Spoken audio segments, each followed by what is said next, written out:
Ça y est, la dernière ligne droite de la journée va démarrer avec un retard raisonnable qu'on va essayer de maintenir jusqu'à la fin. Mais la journée est quand même riche. J'espère que c'est un avis partagé.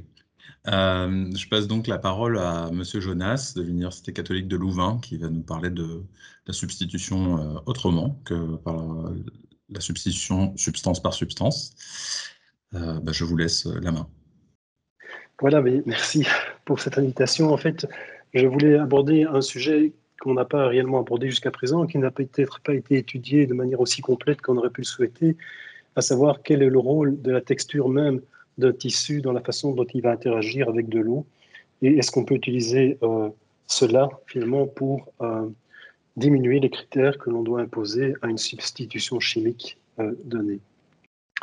Alors, peut-être pour mettre les choses en perspective, j'ai voulu simplement rappeler pourquoi on utilise des chaînes perfluoroalkylées longues pour la répulsion aqueuse. Donc, si on met une goutte d'eau sur une surface, on peut mesurer son travail d'adhésion, la façon dont elle résiste finalement à un détachement, à un décollement. Et ce travail d'adhésion est directement relié à cet angle de contact que vous voyez représenté sur la figure. C'est le cosinus qui joue en réalité. Et étant donné que l'eau a une certaine tension de surface, qui est 72 millijoules par mètre carré, bien le seul paramètre sur lequel on peut jouer pour changer cette adhésion, c'est apparemment cet angle de contact. Alors ici, je vous mets le travail d'adhésion d'une goutte sur une surface en fonction de l'angle de contact. Peut-être que je dois retirer ce petit carré, voilà.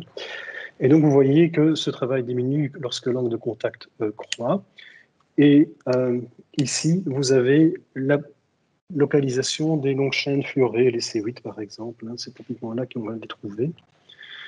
Mais si vous considérez ce diagramme, on peut également envisager d'autres systèmes qui ont des propriétés chimiques proches au niveau de l'adhésion, en tout cas sur une surface. Si c'est par exemple ici en bleu les silicones, vous voyez que ce n'est pas très différent à ce niveau-là en tout cas. Et puis en vert, c'est tout ce qui est composé alkylé, les cires typiquement. Bien, alors ça, c'est les substitutions chimiques telles qu'on les envisage en général, mais il y a sans doute moyen de faire autre chose que de jouer avec la chimie. Et donc, c'est ce dont on va discuter dans les quelques minutes qui viennent. Alors tout ça est évidemment inspiré des travaux qui ont été faits précédemment sur la superhydrophobie. Quand vous avez une goutte sur une surface plane, elle a un certain angle de contact. Et puis, si vous mettez la même goutte sur une surface de même nature chimique, mais qui est nano ou micro-rugueuse, eh bien, vous avez la goutte qui finalement repose sur les protrusions, sur le sommet des protrusions, et qui est en une espèce de lévitation. Alors, ici, je vais utiliser cette notion de rugosité de manière assez importante, et donc c'est important que je fixe un peu les idées sur la façon dont elle est définie. Vous avez une surface rugueuse ici, et donc vous avez une certaine surface développée qui est la surface grise quand on la mesure, et vous avez une surface projetée qui est cette surface rose. Et le rapport de ces deux nombres, c'est-à-dire l'accroissement de surface que la rugosité apporte, c'est ce que j'appelle la rugosité. Voilà. Alors, quand une surface devient très rugueuse, eh bien, plusieurs phénomènes apparaissent. D'abord, la goutte se dépose avec un angle de contact très élevé, ce qui fait que c'est pratiquement une sphère, une bille sur la surface. La goutte va pouvoir rebondir lorsqu'elle tombe sur la surface. Et également, il faudra incliner légèrement la surface pour que la goutte se mette à rouler ou glisser. Donc, l'angle de roll-off, comme on appelle ça, est assez faible. Alors, quel est le rôle finalement de la rugosité d'un tissu dans la répulsion aqueuse? Alors, pour le savoir, ce que nous avons fait, c'est que nous avons voulu déterminer cette rugosité sur une série de tissus. Pour ça, on utilise de la profilométrie. Donc, typiquement, c'est une pointe qui passe sur une surface. Et de manière associée, eh bien, on va avoir un certain profil de hauteur qui est obtenu. Et l'image que vous voyez ici, ce n'est pas de la microscopie au sens strict du terme, c'est bien une image quantitative. La couleur indique finalement la hauteur de la surface à différents endroits. Et donc, à partir de ce profilage d'une surface, ici, un textile assez lisse finalement, eh bien, vous pouvez déterminer cette rugosité par des méthodes très très simples finalement. Vous avez la rugosité de ce tissu et vous pouvez également la décomposer en deux composantes. La première, c'est l'effet du motif de tissage que vous voyez ici, le weave pattern, donc avec une certaine rugosité, auquel se superpose l'effet des fibres qui se trouvent dans les filaments qui forment la texture du tissu. Et donc, ces deux nombres, la partie qui vient du motif et la partie qui vient des fibres dans les filaments, contribuent à la rugosité totale. C'est simplement la somme, dans certaines conditions, -1, mais peu importe ici, le -1, c'est une question mathématique qui n'est pas très importante. Donc, vous pouvez jouer sur ces deux aspects, la façon dont vous tissez, la façon dont vous empilez les fibres dans vos filaments. Et ici, sur une série de tissus, vous voyez les contributions respectives de ces deux rugosités de motifs et de fibres dans le filament. Et vous voyez en rouge ici que finalement la rugosité totale est essentiellement assurée par la façon dont les fibres s'empilent dans les filaments, bien plus que le motif qui ne contribue qu'à raison d'une augmentation de 10%, on va dire, de la surface totale du tissu. Alors, on a mis des gouttes sur les tissus et on a regardé ce qui se passait, mais ces tissus ont été couverts par différents systèmes. Et donc, la première chose, c'est qu'on a pris 8 tissus, en fait, en réalité 7, mais un tissu a deux faces différentes, avec des rugosités mesurées qui varient entre 1,2 et 1,8 à peu près. Et les voici, ces tissus, vous les voyez, ils vont du plus lisse en haut à gauche vers des systèmes plus rugueux, comme ici. Il y a là également des petites fibrilles qui dépassent par-ci, par-là. Et donc, ces systèmes, on les a couverts soit avec un polyuréthane qui était porteur de greffons à base de cire, hein, donc des alkyles, un caoutchouc de silicone, ou alors des chaînes perfluoroalkylées courtes, des C4. Et dans tous les cas, quand vous regardez sur une surface lisse, parfaitement lisse, hein, une plaque de verre par exemple, eh bien, vous avez des angles de contact identiques. Ça veut dire que pour l'eau, c'est chimiquement, au niveau de l'adhésion, c'est à peu près la même chose. Alors, on a fait toute une étude, on a fait un modèle mathématique. Je vais vous passer les détails de ce modèle mathématique, ça a été publié juste l'année passée. Mais voilà, donc il y a deux régimes essentiels de mouillage quand on dépose une goutte sur ce tissu. Donc vous avez ici la goutte, et elle forme un certain angle de contact. Et bien vous avez le régime dans lequel la goutte touche juste le haut des fibrilles de votre texture, c'est le régime de mouillage superficiel. Et puis vous avez un régime dans lequel l'eau pénètre de manière plus profonde dans la texture, et c'est le régime d'imprégnation partielle du tissu. Et ce que vous pouvez faire dans ce graphe qui est un peu lourd, vous avez ici les différentes rugosités des tissus qu'on a utilisés et l'angle de contact d'une goutte. Et vous voyez que lorsque la rugosité est faible, la goutte se met dans ce régime d'imprégnation partielle. Et puis lorsque la rugosité est plus élevée, vous êtes dans le régime de mouillabilité superficielle, où l'eau ne pénètre pas dans le tissu. Et ce qui est intéressant de voir, c'est que ici, vous avez différentes couleurs pour les trois types de coating qu'on a utilisés. Et vous voyez que les trois revêtements donnent finalement à peu près les mêmes résultats. Il n'y a pas de distinction à ce niveau-là. Alors, vous avez une augmentation, lorsque la rugosité croît, une augmentation de l'angle de contact, puisque vous emprisonnez plus d'air dans la structure, et donc la goutte sent davantage d'air, et l'air est évidemment extrêmement hydrophobe. Voilà, alors on a également regardé ce qui se passait au niveau de la façon dont une goutte allait rouler sur la surface. Alors ça, c'est quelque chose pour lequel il y a des équations également, mais peut-être je ne vais pas passer beaucoup de temps pour les expliquer. Là, quand une goutte glisse, il y a deux forces. Il y a la résistance au glissement ou au roulement, et puis d'autre part, il y a la force de gravité qui tire la goutte vers le bas. Il y a ces deux choses-là, on peut les mettre en balance. Les détails n'importent peut-être pas ici de manière importante. La force de gravité, la résistance au glissement. Mais tout cela peut être condensé en un paramètre qu'on appelle le paramètre d'épinglement, qui décrit comment une goutte va être épinglée, va tenir, va être attachée sur une surface. Et ce paramètre est lié à des propriétés, dont entre autres la dynamique de mouvement des chaînes macromoléculaires lorsque l'eau se met dessus ou lorsqu'on sèche. Et que vous voyez aussi d'ailleurs quand vous faites par exemple du séchage, hein, ces chaînes macromoléculaires peuvent se réorganiser avec le séchage. Donc ce paramètre, on peut le mesurer, on l'a fait, et on a également mesuré l'angle de roulement, comme je vous l'ai expliqué, toujours en fonction de la rugosité de nos différents tissus. Alors pour les systèmes à base de cire, vous voyez que finalement, vous n'avez pas de roulement, et puis à partir d'une rugosité assez faible, le roulement se manifeste.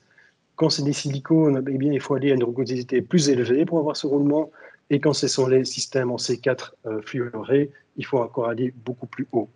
Et ce qui est intéressant, c'est que ce comportement se corrèle assez bien finalement à ce paramètre d'épinglement que je vous ai décrit brièvement et qui a été mesuré par une autre méthode. Et vous voyez bien qu'effectivement, les cires ont des paramètres d'épinglement inférieurs au silicone et que finalement, le perfluorobutyl est la solution qui est la moins bonne de ce niveau-là. Et donc, c'est assez rassurant, c'est qu'avec de la cire, on a besoin de moins de rugosité finalement pour avoir une goutte qui roule. Alors, on s'est également occupé de regarder un petit peu ce qui se passait au niveau du rebond de goutte. Et donc là, je vous montre rapidement à quoi ça ressemble. Alors, je ne sais pas si ça va marcher, hein, parce que parfois, c'est un peu capricieux quand on fait ça à distance. Voilà, ça, c'est une goutte qui rebondit sur une surface à base de cire. Et vous voyez qu'il y a eu éjection d'une petite sous-goutte, ce qui est retombé par la suite. Vous avez alors ici la même goutte qui tombe sur le même système, même tissu, mais couvert de silicone. Et vous voyez tout de suite la différence de comportement. La goutte adhère beaucoup plus fort. Et puis là, vous avez la même chose sur le perfluorobutyl. Vous avez un rebond, mais beaucoup moindre. Donc, il y a moins de restitution de l'énergie cinétique de la goutte. Voilà. Et donc, on a pris 2000 et des poussières vidéo de ce genre-là. On a utilisé une méthode d'analyse d'image automatique en écrivant nos codes. On a fait aussi ce qu'on appelle l'apprentissage par machine. Et on a fait l'analyse statistique de composantes principales, enfin, une méthode d'analyse de grand nombre de données. Et je vais vous donner un très court aperçu des principales conclusions. Mais avant ça, je voulais vous montrer quelques images, quelques snapshots finalement de ces gouttes qui rebondissent sur des surfaces et vous dire que le comportement dépend de deux choses finalement. La première chose, c'est ce qu'on appelle le nombre de Weber. Et ce nombre de Weber, c'est simplement la mise en balance d'une part de l'énergie cinétique de la goutte, qui dépend de sa masse, qui dépend de sa vitesse, V0 carré, et puis qui dépend également de l'énergie de surface de la goutte. Donc c'est la balance entre l'énergie que j'injecte dans mon système et l'énergie nécessaire pour déformer la surface de la goutte. C'est pas plus que ça. Et donc, plus le nombre de Weber est grand, plus la goutte arrive avec une vélocité importante. Et la deuxième chose, c'est la rugosité qui va jouer. Et je vous montre ceci. Donc, vous avez les différents cas là, pour différents tissus. Et je vais mettre en évidence deux cas. Regardez ici, vous avez des gouttes qui arrivent avec la même vélocité, la même énergie cinétique, mais sur des tissus qui ont des rugosités différentes. Et dans le premier cas, rugosité faible, la goutte adhère. Et dans le cas où la rugosité est plus importante, la goutte est éjectée et part en lévitation temporaire. Et puis ici, vous avez un système où les vitesses d'impact sont beaucoup plus grandes. Ça correspond maintenant là à une petite pluie légère, on va dire. Et là, de nouveau, ce que vous voyez, c'est que pour un tissu qui est relativement lisse, mais la goutte se dépose et puis voilà. Et quand le tissu a une rugosité plus élevée, 1,77 si je me rappelle bien, eh bien la goutte explose littéralement, ce qu'on appelle du splashing, et se répartit en petites sous-gouttes un peu partout sur la surface. Donc vous voyez que le comportement dépend à la fois de cette vitesse à laquelle on arrive et de la rugosité. Alors on a fait des cartes dans lesquelles toutes ces données ont été mises, et ces cartes, par exemple, ici c'est le cas des tissus couverts de cire. On a la rugosité du tissu qui augmente vers la droite, et ici vous avez la vitesse à laquelle la goutte arrive, l'énergie cinétique comprise dans la goutte. Et ce que je vous montre en gris, c'est la région dans laquelle vous avez du rebond de goutte qui se produit. Et vous avez ça pour les cires, les silicones ou les perfluorobutyls.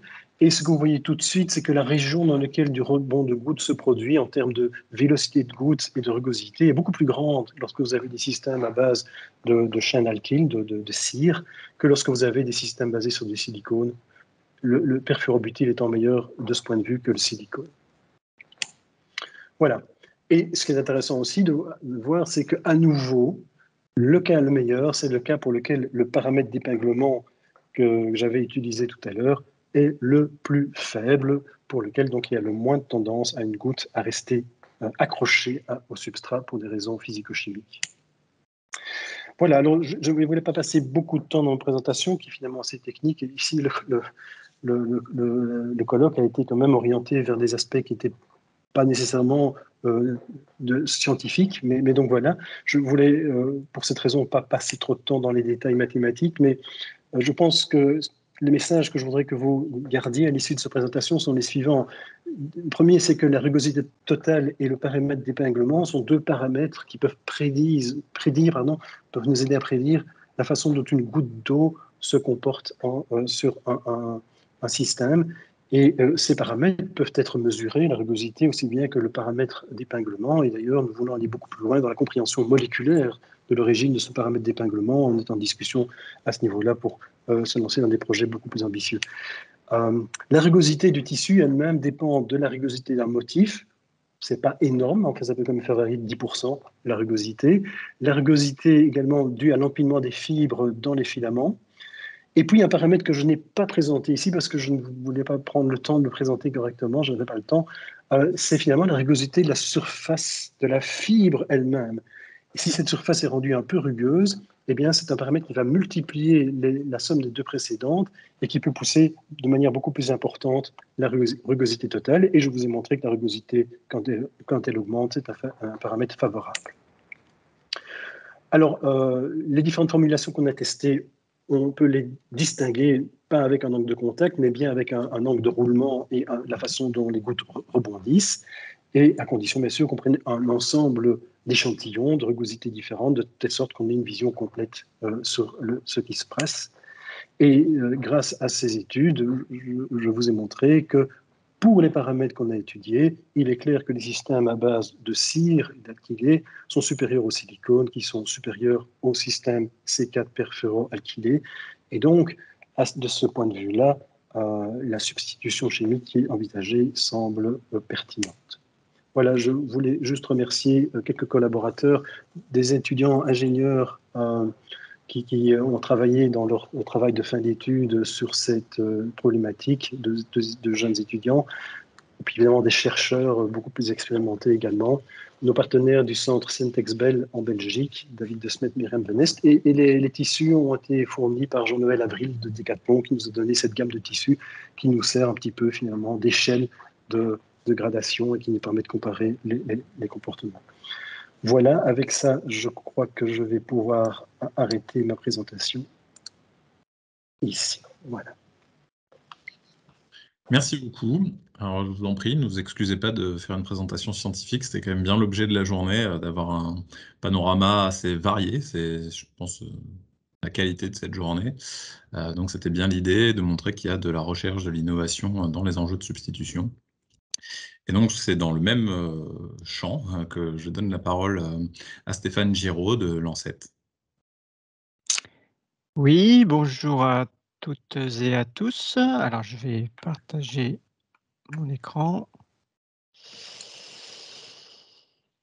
Voilà, je pense que c'est bon, tout le monde voit l'écran. Donc, c'est vrai que cette présentation est aussi une présentation scientifique, hein. Il faut la voir comme un peu comme un cas d'étude générale dans une mission de preuve de concept. S'assurer qu'effectivement, chercher des produits de substitution, d'essayer de valider si ces produits de substitution permettent d'obtenir les mêmes fonctionnalités que les produits initiaux. Donc voilà, faut le prendre cette présentation plutôt comme un exemple. C'est une présentation que ce sont différentes études qui ont été menées donc au sein du laboratoire Gemtex de l'ENSET, hein, de l'École nationale supérieure des arts et industries textiles, qui concerne donc un produit biosourcé qui est la lignine. Alors, un petit mot très rapide sur Lancet et le Gemtex, même si les noms sont déjà apparus dans certaines présentations précédentes. Donc, Lancet, c'est en fait la première formation d'ingénieurs textiles en Europe en nombre de diplômés sortants, hein. Nous formons 130 diplômés tous les ans, donc ce sont des étudiants de niveau master, hein. Donc, c'est vraiment la première formation au niveau Europe. Et donc, au sein de cette école, nous avons notre laboratoire de recherche, donc le Gemtex, qui compte une quarantaine d'enseignants-chercheurs, une dizaine de techniciens et d'ingénieurs. Donc, c'est un laboratoire qui a été créé en 1992. Quelques statistiques, donc 57 doctorants, donc à peu près une soixantaine de doctorants en tout. Depuis 2013, nous avons participé à 55 programmes de recherche. Nous avons aussi déposé une douzaine de brevets. Et donc, ce laboratoire, évidemment, on travaille sur toutes les applications où on trouve des matériaux textiles et des matériaux fibreux. Bon, ça, je pense que tout le monde en est conscient. Et nous avons au sein de notre laboratoire en fait 3 groupes qui correspondent à 3 axes vraiment importants, qui sont donc les groupes MTC, HCD et MTP. Alors très rapidement, le groupe HCD, c'est-à-dire Human Centered Design, concerne les aspects sur la customisation de masse, l'analyse sensorielle, le textile intelligent et les aspects logistiques en particulier. Le groupe MTC, c'est tout ce qui est lié aux matériaux composites, aux matériaux de renfort, hein, qu'on peut trouver notamment dans l'aéronautique, et donc l'élaboration et la conception de milieux fibreux. Et enfin, le groupe MTP pour Multifunctional Textile and Process, qui couvre à la fois les procédés de mise en œuvre des polymères, des systèmes complexes, des procédés textiles, etc. Et donc les fonctionnalisations également. Donc, effectivement, le groupe le plus axé sur l'aspect de la chimie, c'est donc le groupe MTP. Quelques mots sur ce groupe où finalement, donc on travaille à différentes échelles, toutes les échelles du matériau textile, la formulation de systèmes complexes, donc c'est vraiment l'étude des polymères, donc en voie fondue, en solution, et leur caractérisation, mais également à une échelle supérieure, à savoir par exemple la fonctionnalisation de ces produits, des produits et des polymères, donc des fonctionnalisations en masse, par des procédés de filage, qui sera d'ailleurs l'objet de cette présentation, et fonctionnalisation de surface également, avec les caractérisations, et donc l'influence de la formulation et du procédé sur les propriétés fonctionnelles. Et enfin, la dernière échelle, l'échelle la plus macroscopique, je dirais, c'est vraiment sur les procédés textiles, donc à savoir aussi bien la filature que les procédés liés aux étoffes, donc tissé, tricotage, tissage, tressage, et donc cette recherche de l'influence de la structure sur les propriétés fonctionnelles recherchées. En parallèle de tout ça, et ça c'est quand même un axe qui est important aujourd'hui, c'est le positionnement développement durable à toutes les échelles. Et ce que je n'ai pas dit d'ailleurs, mais cet axe-là de développement durable est un axe majeur aussi dans notre formation de nos ingénieurs textiles. Pour ça, nous avons au sein du laboratoire une plateforme. Donc nous avons plusieurs appareils, dispositifs, donc aussi bien sur l'aspect formulation, donc en voie fondue, avec les extrudeuses, en voie solvant par des réacteurs, et des appareils de caractérisation au niveau des polymères, aussi bien thermiques, chimiques que mécaniques. Des appareils dédiés à la mise en œuvre de ces systèmes complexes, comme une machine de filage, des imprimantes 3D et des appareils de caractérisation. Et enfin, bien entendu, nos procédés textiles, donc des machines de filature, de tissage, de tricotage, de tressage et des bandes de caractérisation, comme par exemple la perméabilité à l'air ou à la filtration, bande de filtration, etc. On a l'occasion évidemment de travailler avec d'autres plateformes, et comme le Centre européen des textiles innovants qui se trouve à quelques kilomètres de Lancette, donc à Tourcoing, sur la zone de l'Union. Alors sur les applications du groupe MTP, sont les applications évidentes du matériau textile. Donc on peut noter tout ce qui est lié à la protection individuelle, les aspects liés au domaine du médical, au bien-être, au système d'alerte et à l'énergie, notamment à la récupération d'énergie. Voilà pour ces quelques mots sur donc l'ANSET et surtout son laboratoire et le groupe MTP en particulier. J'en viens maintenant donc au sujet même de cette présentation, hein, qui regroupe plusieurs études menées au sein du groupe MTP. Et notamment à cette question de base, comment fonctionnaliser un textile dans le cadre du développement durable. Et on s'est intéressé ici à 2 fonctionnalités en particulier, donc les aspects de textile antibactérien et les aspects de textile retard au feu. Bon, sans développer plus que ça, on se doute bien des applications de ces fonctionnalités dans l'industrie textile, aussi bien dans le domaine du bâtiment, dans le domaine médical évidemment pour les textiles antibactériens, dans le domaine du transport et de l'ameublement aussi pour le domaine des textiles retard au feu. Alors, il faut savoir que par rapport à ces deux fonctionnalités, les additifs utilisés couramment aujourd'hui peuvent présenter des problèmes au niveau environnemental, ou poser des problèmes au niveau de la réglementation REACH. Alors, pour donner juste deux exemples, vous avez le cas des particules d'argent pour les textiles antibactériens et le cas bien connu des dérivés halogénés et bromés en particulier pour les textiles retard au feu. Alors, voilà, comment peut-on remplacer ces particules, ces charges qui sont utilisées dans les polymères synthétiques, enfin dans les fibres synthétiques, pardon. Et on en est venu donc à se poser la question de pourquoi pas utiliser la lignine. Alors, qu'est-ce que c'est que la lignine? C'est un produit totalement issu de ressources naturelles, hein, et notamment, on va dire, du bois, hein. C'est un élément intéressant puisque c'est l'élément chimiquement basé sur des noyaux aromatiques le plus abondant dans la biomasse. Hein. Quand on regarde la biomasse, vous avez 45% de cellulose, hein, et puis 30% de lignine.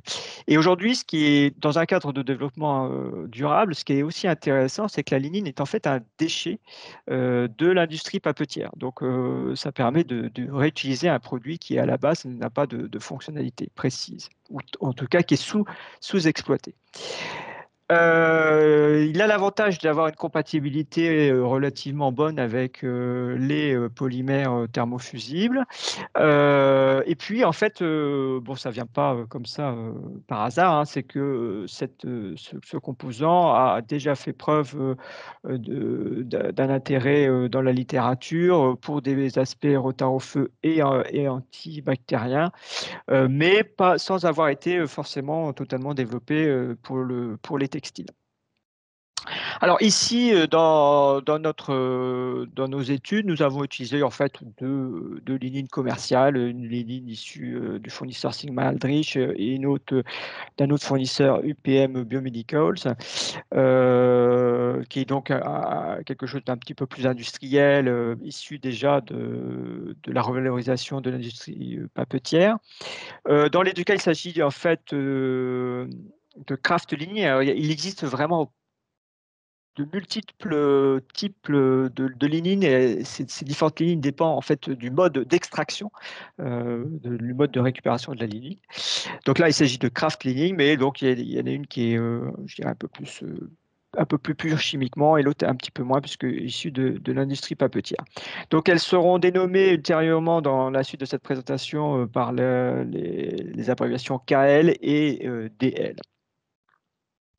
Alors, que ça soit les aspects retard au feu ou antibactériens, ici, le principe de la fonctionnalisation des étoffes synthétiques est à peu près le même, hein. Le schéma est le même.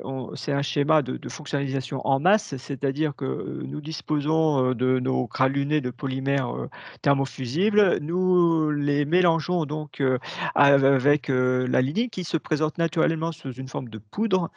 Nous les mélangeons via un process d'extrusion. Donc en voie fondue. Nous obtenons un monofilament qui est découpé en granulés, ce qui nous permet déjà de faire une première caractérisation de ces granulés. Notamment pour vérifier par exemple l'étape suivante qui est donc l'étape de filage en voie fondue. Donc nous disposons d'une machine de filage en voie fondue et nous obtenons donc des multifilaments en sortie de filière. Et ces multifilaments peuvent faire l'objet aussi de caractérisation et notamment de caractérisation mécanique pour vérifier s'ils peuvent supporter le reste du processus technique textile, donc des technologies textiles. Alors dans notre cas ici, on a privilégié la technologie du tricotage tout simplement pour la facilité de mise en œuvre. Et donc, on obtient donc nos étoffes avec donc chargées en lignine qui sont ensuite étudiées selon la fonctionnalisation recherchée. Donc, on regarde d'abord l'aspect antibactérien. Alors, dans ce cas-là, nous avons travaillé avec du polyéthylène terephthalate, bon, le polyester le plus commun dans le monde du textile. Et nous l'avons donc chargé avec nos deux types de lignine, la KL et l'ADL. Et comme référence en tant que produit antibactérien, nous avons utilisé du dioxyde de titane. Donc, dans le processus. Pardon? Il reste environ 5 minutes si on veut laisser un peu. D'accord. Oui, oui, pas de souci. Je vais aller assez vite. Dans le processus donc, de filage, on a différents paramètres étudiés, donc notamment le paramètre d'étirage qui permet d'optimiser les propriétés mécaniques de nos filaments. Donc, ce tableau-là récapitule un petit peu. Donc, on a utilisé un taux de charge très très faible, 1 et 2%, et donc différents taux d'étirage. Alors, ces photos-là nous permettent juste, je dirais, de vérifier que les lignines sont très différentes et donc elles ont des propriétés différentes et notamment des possibilités de dispersion pas équivalentes. Donc là, ces images-là nous permettent de voir que entre ces deux lignines, la DL se disperse beaucoup mieux, il n'y a pas d'agglomérat. Et donc, après, d'un point de vue un petit peu plus scientifique, on a essayé de chercher à comprendre pourquoi il y avait cette différence de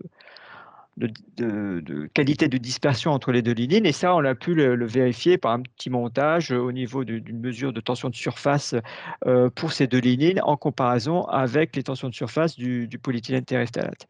Et donc, les différences d'énergie et de tension de surface est beaucoup plus faible dans le cas de la lignine DL. Ce qui explique donc cette meilleure dispersibilité. Sur les propriétés, donc comme je vous l'ai dit, on évalue les propriétés mécaniques de nos multifilaments. Donc on a pu observer que quelles que soient les charges, les propriétés restent tout à fait correctes, excepté peut-être pour, encore une fois, la lignine KL qui, elle, présente des agglomérats et donc forcément, on a des fibres beaucoup plus grossières.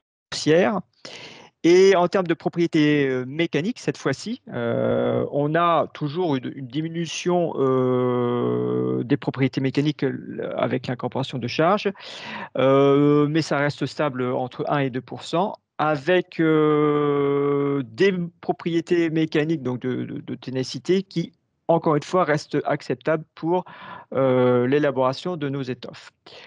Nous avons enfin testé nos tricots avec un protocole classique de mesure antibactérien sur un process d'observation de la limitation de la prolifération bactérienne sur un milieu de culture de bactéries. Et donc, on a pu observer un halo antibactérien, quelle que soit la lignine et quelle que soit la bactérie ici utilisée, on a vu une zone où les bactéries sont tuées et une zone de non-prolifération, ce qui prouve bien l'effet antibactérien de nos lignines. Quelques mots sur l'aspect feu avant de conclure. Alors là, l'aspect feu a été réalisé à partir de polyamide, donc du polyamide 11, donc il y a un polymère biosourcé. On a utilisé à nouveau notre lignine DL et on l'a comparé et ajouté avec un autre retard au feu classique pour les polymères fusibles qui est le phosphonate de zinc.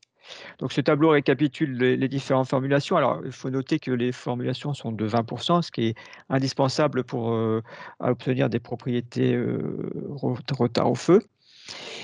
Ces taux de charge nécessitent une vérification et une validation de la fluidité des mélanges à l'état fondu. C'est l'objet de cette slide avec la mesure du Melting Flow Index. Sans surprise, il y a une forte diminution de la fluidité avec l'ajout des charges, mais encore une fois, ça ne nous a pas empêché d'obtenir des multifilaments et de pouvoir les tester. Alors là, cette slide nous permet juste et je dirais très vite, nous permet en fait à partir de l'analyse thermogravimétrique de montrer déjà que quand on regarde le comportement thermique des mélanges à haute température, on voit que dès qu'on a de la lignine déjà toute seule présente une masse résiduelle très importante à haute température, ce qui montre l'effet charbonnant de la lignine, et que cet effet charbonnant est donc conservé et quand il s'est ajouté au niveau du polyamide. Et donc dans le cas et c'est ce qu'on observe dans le cas des mélanges ternaires ici, hein, zinc phosphonate, on a une masse résiduelle notable, ce qui n'était pas le cas d'ailleurs avec le phosphonate de zinc tout seul. Donc cet effet charbonnant va nous permettre d'obtenir des propriétés retard au feu pertinentes, puisque ça va faire un effet bouclier thermique et physique. Voici quelques photos des multifilaments obtenus dans le cas des mélanges ternaires, donc de bonne qualité, sans agglomérat, avec une finesse un peu plus, donc des filaments un peu plus gros que le polyamide seul, ce qui est normal parce qu'on a une fluidité plus faible en sortie de filière, et des propriétés mécaniques légèrement plus faibles, mais acceptables pour l'obtention des tricots. Les tricots ont donc finalement été testés avec le cône caloromètre, qui est un appareil qui simule les conditions d'un incendie et qui nous permet notamment de mesurer la chaleur dégagée lors de la combustion du matériau. Donc c'est ce que ce graphe permet d'observer, c'est que d'une part, alors quelle que soit la charge utilisée, le temps d'ignition, c'est-à-dire le temps à partir duquel le matériau s'enflamme, il se trouve être plus long, donc on a bien l'effet retard au feu. Mais ce qui est intéressant, c'est qu'avec la lignine, ce temps d'émission est vraiment beaucoup plus important. Et en plus, dans le cas des mélanges ternaires, on a aussi, en plus, une baisse de la quantité de chaleur dégagée par la combustion. Donc voilà. Et ces photos nous permettent effectivement de valider le fait qu'on a bien, dans le cas des mélanges ternaires, un effet de charbonisation et donc un effet de bouclier thermique. Alors, qui n'est pas très important, mais il faut noter qu'on est sur des textiles avec des épaisseurs pas très importantes également. Voilà, donc en conclusion, quelques conclusions très simples, hein, c'est-à-dire qu'on a pu faire la preuve de concept, c'est-à-dire qu'on a pu montrer que d'une part, certaines lignines, alors les lignes que nous avions utilisées avaient des propriétés antibactériennes, qu'on arrive à obtenir des filaments et qu'on arrive à obtenir des structures textiles à partir de ces filaments chargés, et qu'on a aussi, pour certaines lignines en tout cas, on a un effet retard au feu intéressant, et intéressant aussi dans l'optique de pouvoir diminuer la quantité de produits phosphorés. Alors évidemment, ça reste qu'une étude de preuve de concept, c'est-à-dire qu'il reste encore beaucoup de choses à faire, notamment, pourquoi pas, essayer de trouver une formulation unique pour les deux types de propriétés, et surtout, je dirais, étudier la durabilité de la fonctionnalité, des deux fonctionnalités sur les aspects lavage et conditions météorologiques. Des perspectives qui sont en recherche aujourd'hui dans nos laboratoires, c'est par exemple pour optimiser au maximum à la fois la conservation des propriétés mécaniques de la fibre et la fonctionnalité recherchée, c'est d'essayer de faire du filage bicomposant, c'est-à-dire d'avoir le polymère pur en filament au centre, au cœur de la fibre, et de concentrer la charge sur l'extérieur de la fibre pour vraiment optimiser la fonctionnalité. Voilà, une dernière diapo pour remercier l'ensemble des partenaires pour ces différentes études, hein, puisque encore une fois, il s'agit de différents projets de recherche menés au sein de notre laboratoire sur ce produit qui est la lignine. Merci pour votre attention. Merci à vous. Je propose qu'on s'accorde un court temps pour des questions, enfin au moins une en tout cas, avec l'objectif d'arrêter, enfin de donner le mot de conclusion de la journée vers 5h10, sachant qu'il reste une présentation. Donc, je ne sais pas s'il y a des questions. Sinon, moi j'en ai une.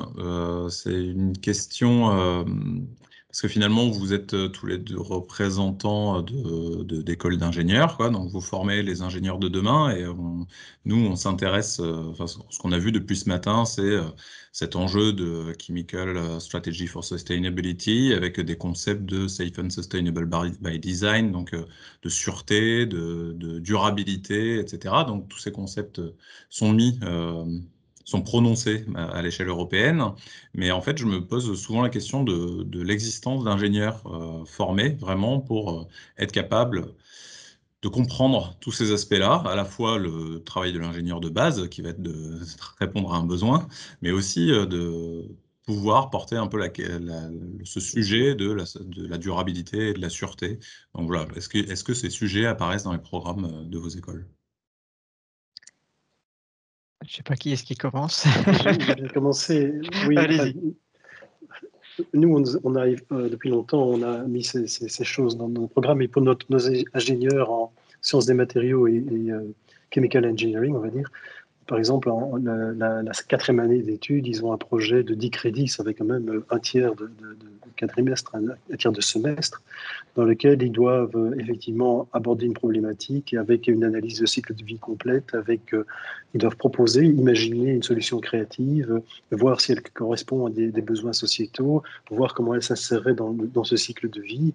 Et donc oui, ils sont très sensibilisés à ça. Et moi-même, je donne un cours qui s'appelle Societal Issues with Polymers, donc, qui parle exactement de ces choses-là. Et ce type de cours est très demandé par les étudiantes et les étudiants qui sont à la recherche de ce genre de choses et qui maintenant, j'en vois certains, qui ne veulent pas aller dans certaines sociétés simplement parce que l'image qu'elles projettent ne correspond pas à leurs idéaux au niveau de la transition, de la grande transition énergétique, mais également chimique auquel nous faisons face. Hein. Oui, alors en ce qui concerne l'ANCET, nos étudiants sont totalement sensibilisés sur les aspects de développement durable et de toute façon, je dirais un peu comme toutes les écoles d'ingénieurs en France, hein, c'est vraiment une partie très importante. Alors nous recrutons sur Bac+2, donc nous avons 3 années de formation.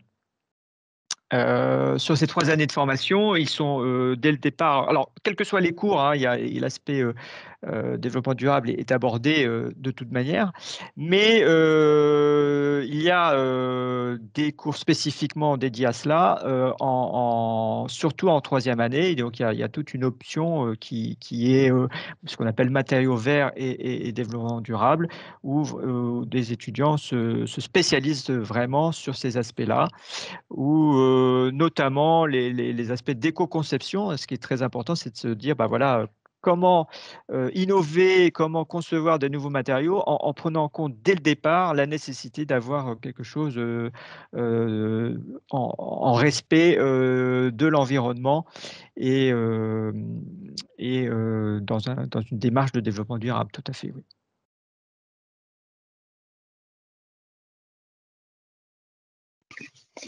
Pierre, tu es muté. Merci. Merci. Non, je disais juste que du coup, c'est les aspects analyse de cycle de vie et recyclage qui semblent le plus prégnant, mais ok, ça rend optimiste. Oui, c'est vrai que là, par rapport à ce qu'on a vu aujourd'hui, l'aspect toxicologique est peut-être moins abordé, puisque ça concerne des aspects, presque liés aux sciences de la vie, mais l'aspect, lui, vraiment développement durable et impact environnemental est largement abordé. C'est certainement plus, peut-être pas l'aspect toxicologique est peut-être pas suffisamment abordé, mais l'aspect développement durable, lui, il est complètement intégré. Même chose chez nous.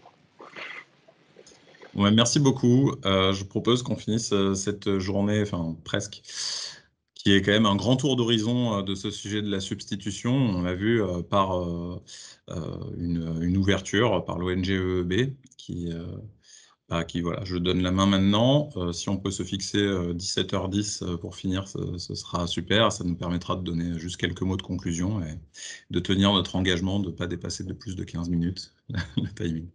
Merci beaucoup. Merci Pierre.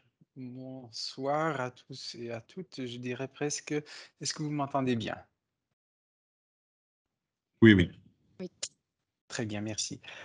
Alors, d'abord, pour présenter l'EEB, le European Environmental Bureau, donc Bureau environnemental européen, est un grand network d'organisations environnementales, surtout nationales, ce qui nous permet de représenter ces organisations-là à Bruxelles en politique européenne. Et je crois qu'on fait à peu près le tour de la majorité des enjeux environnementaux. Voilà le oui. Moi-même, qui suis-je? Je suis Jean-Luc Vitor, je suis doctorat en chimie et MBA. J'ai travaillé dans une industrie un peu reliée à celle des textiles, à savoir celle des peintures professionnelles, qui certes est différente dans le sens qu'elle est très régionale, tandis que les textiles sont bien plus globaux. J'ai travaillé dans Reach et j'ai suivi le bref sur les textiles, donc sous la directive des émissions industrielles, le document fixant les règles de jeu pour la production textile en Europe. Voilà, pour le début, je partage maintenant l'écran. Ah non, pardon, ce n'est pas le bon. Je me disais que ça devait aller dans le mauvais sens, bien sûr. Voilà, je crois que là, ça devrait être correct. C'est parfait. Merci. Voilà, donc le titre de la présentation, c'est « Ne cherchons pas la chimie à 14 heures ».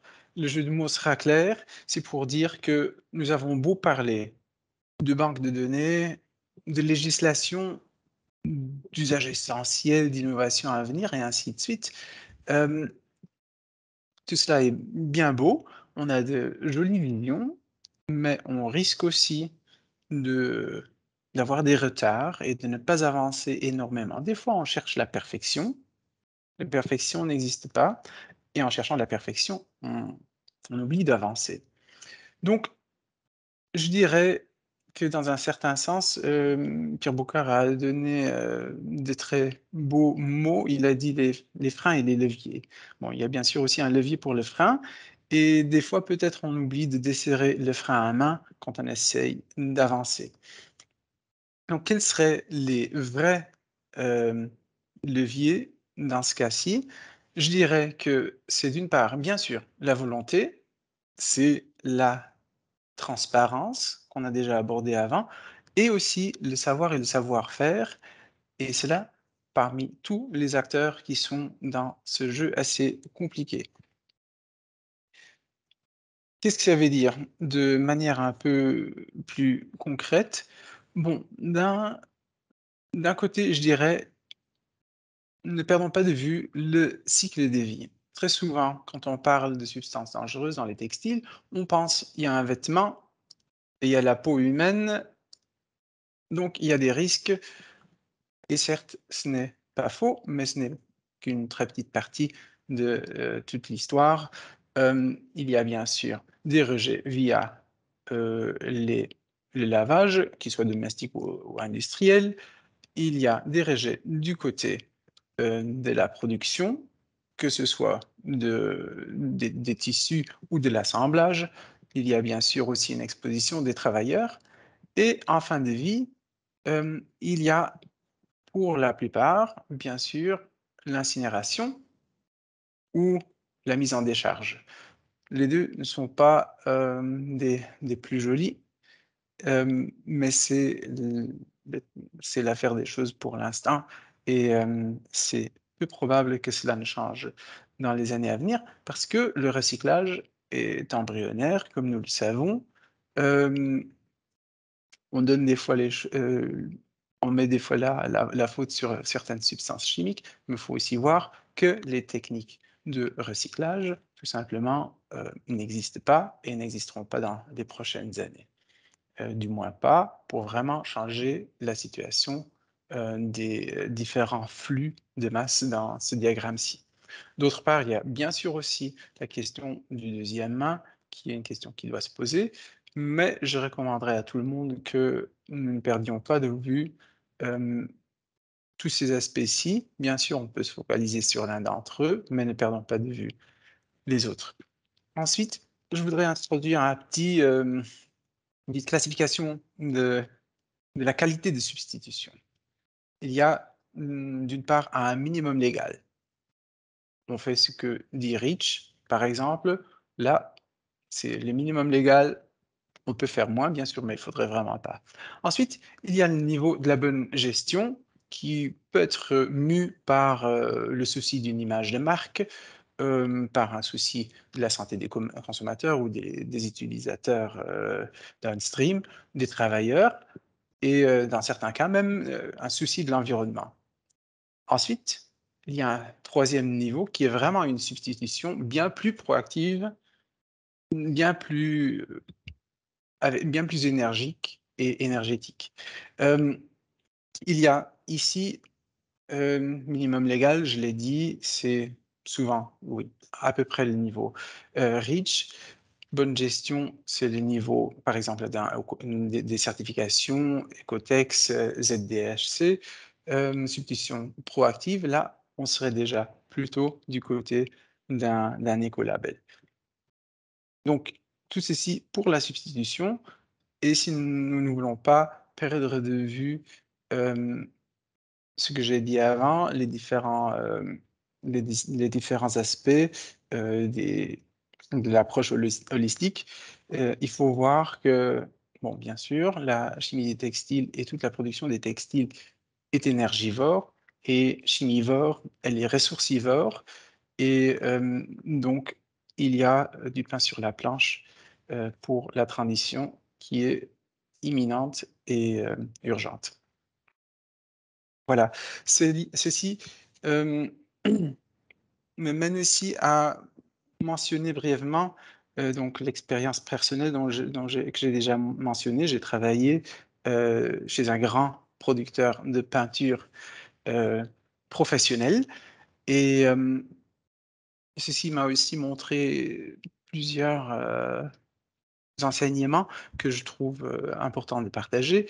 L'un, c'est bien sûr que quand on parle de substitution et quand on parle de substance et substitution, la substitution parfaite n'existe pas. Elle ne peut pas exister, il faut non pas, faut pas non plus s'y attendre et qu'il ne faut pas mélanger non plus fonctionnalité et performance. Parce que la performance, normalement, est faite de facteurs différents, divergents et donc si on prend un substitut, des fois, il est meilleur sur certains paramètres, mais pire sur d'autres. Et donc, là aussi, la perfection n'existe pas. Et si on l'atteint, on peut attendre longtemps. Ensuite, dans l'entreprise que j'ai vue de très près pendant plusieurs années, il y avait des programmes structurés de substitution. Pas seulement par souci réglementaire ou de santé, mais aussi parce que, bien sûr, des fois, on regardait chez d'autres producteurs ou parce que les producteurs des substances, les fournisseurs changeaient aussi leurs formules, leurs produits, et ainsi de suite. Donc, c'était des programmes structurés et chez lesquels bon, on peut s'appuyer, bien sûr, sur l'aide des fournisseurs, marché libre, si un fournisseur n'offre pas ce dont on a besoin, on n'a pas envie de l'offrir, peut-être qu'il y en a un autre qui le fait.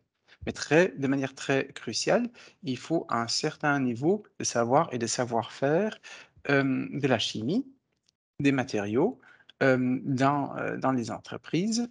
Et on sait aussi tous que la recherche et le développement dans les entreprises a souffert ces dernières décennies.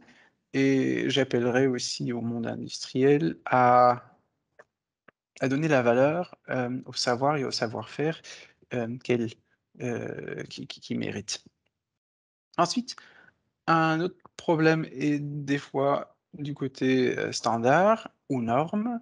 Ce sont surtout des documents administratifs, ce sont des documents qui règlent certaines conditions pour les contrats, mais il ne faut pas non plus les méprendre pour une législation, pour nécessairement une indication réelle de la valeur d'un objet, d'un article, ni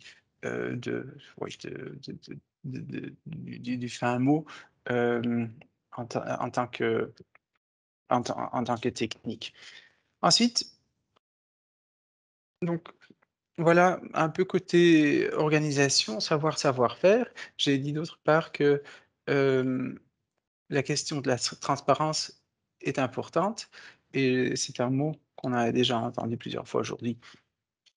Il y a le côté de la transparence pour les utilisateurs, que ce soit un client ou non, que ce soit un professionnel ou un consommateur, peu importe. Très souvent, le consommateur ne sait pas ce qu'il y a dans le produit qu'il achète et c'est très difficile pour le consommateur ou pour l'utilisateur de savoir ce qu'il y a dedans. Du moins quand il s'agit d'un article, parce que dans ce cas-là, il n'y a pas de fiche de données et je crois que aussi certains opérateurs industriels en fin de chaîne seraient tout à fait d'accord avec moi. Il n'y a pas que le manque de transparence envers les clients, mais aussi pour la phase des déchets. Quand il y a des questions de comment trier, comment traiter telle ou telle matière, il y a très peu d'informations et donc on est un peu forcé de faire du n'importe quoi. Le Parlement fédéral belge a voté il y a 6 mois une résolution à l'unanimité, par exemple, de rendre obligatoire l'étiquetage des articles contenant des PFAS, juste pour informer les clients et aussi le traitement des déchets. Mais en général, on est encore nulle part au niveau européen. Ensuite, bien sûr, il y a un outil très intéressant comme le Ask-Reach que Gaël Dufort a présenté ce matin, qui informe sur la présence de certaines substances, mais d'un groupe très restreint de substances, et j'en parlerai un peu plus plus tard.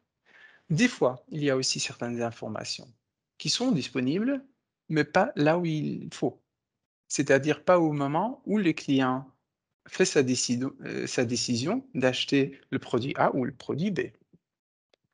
Et là, je voudrais parler brièvement d'une petite étude que nous avons faite chez EEB l'an passé pour voir ce qu'il y avait comme PFAS chez différentes marques de vêtements outdoor. Voici aussi le lien vers toutes les données à la base. C'était une étude structurée pour voir chez une bonne douzaine de fabricants quelles sont les informations qu'ils donnent sur leur page web concernant la présence ou non de PFAS dans leurs produits. Et on a fait une grille pour regarder est-ce qu'ils parlent de tous les PFAS dans tous leurs produits et aussi la date jusqu'à laquelle il y aurait une action. Vous voyez ici le résultat et vous voyez que c'est extrêmement différent quand on parle de ceux qui sont vraiment proactifs, disons Jack Wolfskin, Fjallraven, FAOD, qui sont très très loin dans ce processus de substitution des PFAS. Il y en a d'autres en bas de la liste qui n'ont rien fait, qui déclarent même que c'est impossible. Il y en a d'autres qui ne répondent pas. Là, je présente mes excuses à Decathlon parce qu'aujourd'hui, on a entendu de bonnes nouvelles, mais l'an passé, malheureusement, c'était silence radio. Ensuite, vu qu'on a parlé beaucoup des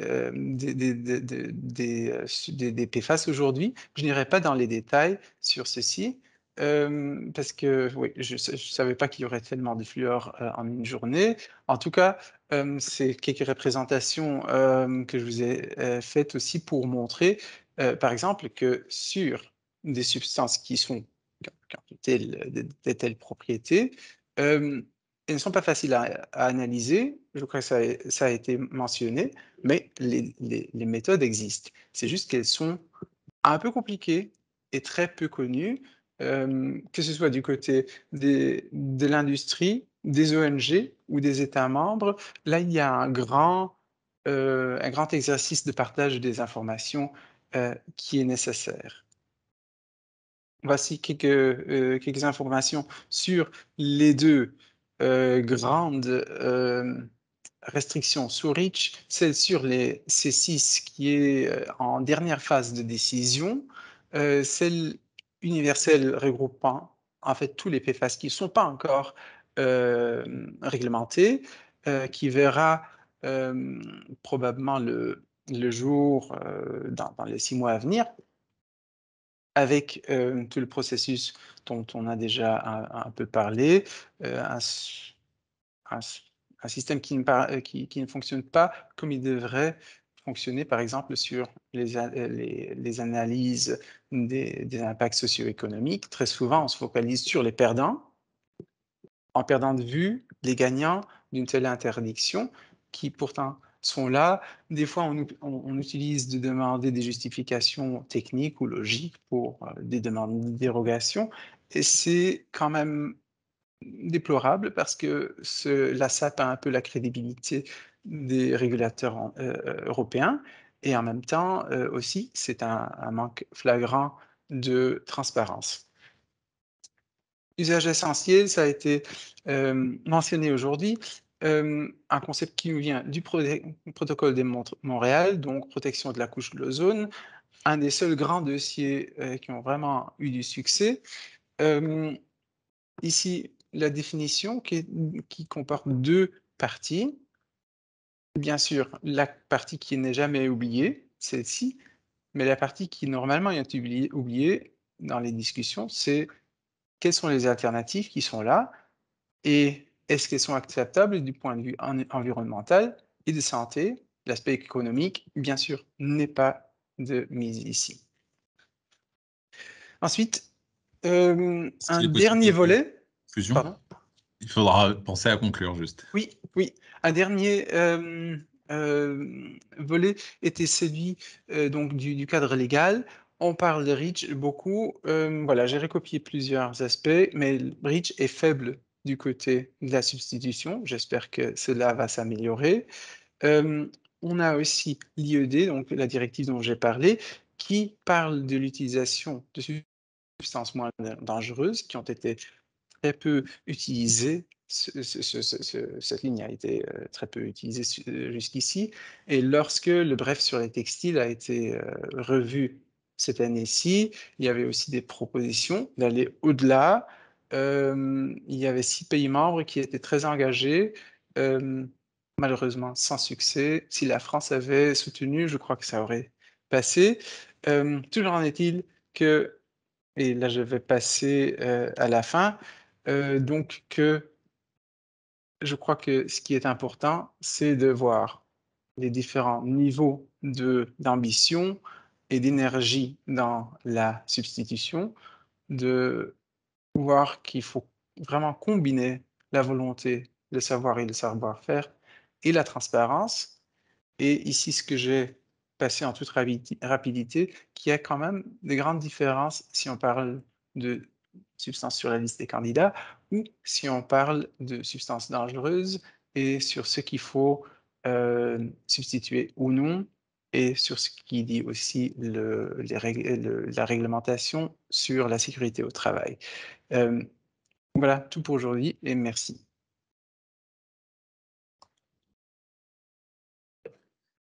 Merci beaucoup. Je pense qu'on peut vraiment conclure que cette journée aura offert un panorama vraiment large de la vision sur ces enjeux et que tout ça mérite d'être discuté.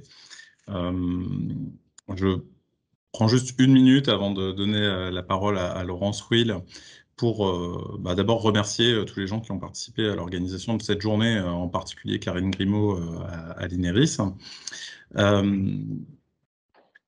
Je pense que, à tout point de vue, enfin, en tout cas, moi, je considère que cette journée est quand même un beau succès. D'abord parce que c'était un genre d'événement qui n'avait pas encore eu lieu en France, associant des francophones. Merci à la participation belge en masse dans cette journée. Je pense qu'une fois de plus, le tour d'horizon a été vraiment large, très riche, et à minima, on peut se dire que les personnes utiliseront les données proposées aujourd'hui auront quand même économisé un sacré paquet de jours de bibliographie sur ces thématiques. Ça paraît incontestable. Évidemment, comme je disais, c'est un événement un peu neuf, nouveau, un nouveau format, un outil nouveau pour appréhender la substitution. En tant que tel, il a forcément des imperfections et là, on est un peu frustré de ne pas avoir pu pousser la conversation auprès de la machine à café ou sur des tables rondes, mais n'hésitez pas à nous faire remonter toutes vos idées pour enrichir ce type de format, pour susciter ou interroger la possibilité de formats peut-être plus restreints sur des problématiques plus précises. Bref, tous vos retours sont bons à prendre. On fera sans doute passer un questionnaire d'évaluation, enfin en tout cas pour avoir vos retours sur cette journée. Je pense que j'ai dit ce que j'avais à dire. Une fois de plus, mille merci à tous les participants qui nous ont fait des présentations vraiment de très grande qualité, très diverses aussi. Et je passe la parole à Laurence Ruil, notre directrice de la stratégie, de la politique scientifique et de la communication de l'INERIS. Bonsoir et merci beaucoup Pierre. Je vais être très brève, mais merci de me donner l'occasion, voilà, de vous remercier également au nom de l'INERIS pour votre participation active à cette réflexion sur les enjeux de la substitution des produits chimiques. Dans le cas particulier de la filière de l'industrie textile. Également, un grand merci à tous les intervenants. Bon, j'ai l'impression que voilà, nous avons eu des présentations et des interventions de qualité et malgré tout transparentes, qui ont été faites en toute transparence, ce qui est bien appréciable. Ça a été l'occasion donc d'écouter, de réfléchir sur le point de vue et les retours d'expérience des différents acteurs dans les domaines de l'industrie, de la recherche, de la société civile, des pouvoirs publics. C'est vrai que nous nous sommes focalisés, Pierre le disait, sur voilà, c'est un atelier national, un atelier français sur la situation française, mais évidemment la problématique, et je crois qu'il y a quand même eu des présentations qui faisaient état de l'ouverture européenne et internationale du sujet. Donc les enjeux qui ont été brossés tout au long de cette journée sont évidemment de nature extrêmement diverse et sont extrêmement complexes, qu'on regarde les aspects technologiques, économiques, sanitaires, environnementaux, mais également sociétaux. Et nous avons pu mesurer au travers des présentations qui ont été faites et des initiatives qui ont été également discutées, l'implication de la filière industrielle textile pour relever le défi de la substitution. Et puis, nous avons également pris connaissance d'un certain nombre d'initiatives pour accompagner cette dynamique. Je pense par exemple à la Roadmap to Zero qui offre un panel d'outils, mais là, il y a également d'autres initiatives et d'autres outils qui ont été discutés tout au long de la journée. Donc toute la chaîne de valeur, et on l'a bien compris, est mobilisée depuis les producteurs de substances, les producteurs de produits, les distributeurs de la filière, et donc ont pu discuter leurs expériences. Également, j'ai noté que la vision de la substitution ne se limite pas à la substitution substance à substance. On a également discuté, au-delà du composé chimique lui-même, de solutions qui étaient plus liées à la filière et aux produits, et aux tissus. Et puis, ce qui a permis de démontrer que finalement, toute cette démarche n'est rien sans une démarche d'innovation qui se nourrit de recherche de haut niveau qui est toujours en marche. La vision, les attentes de la société civile sont fortes, elles sont exigeantes, elles sont documentées, donc elles doivent être évidemment bien prises en compte. Et puis les pouvoirs publics, de manière tout aussi évidente, ont un rôle crucial à jouer à travers des décisions réglementaires et des exigences réglementaires pour réconcilier les différentes ambitions et contraintes de l'ensemble des parties prenantes.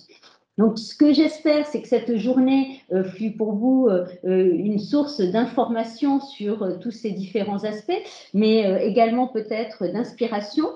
Comme le disait Pierre, les présentations il y aura un questionnaire. Il y aura un questionnaire pour de satisfaction ou de retour pour que vous puissiez exprimer peut-être vos points de vue, mais également des recommandations s'il y avait d'autres initiatives de ce type que nous organiserions.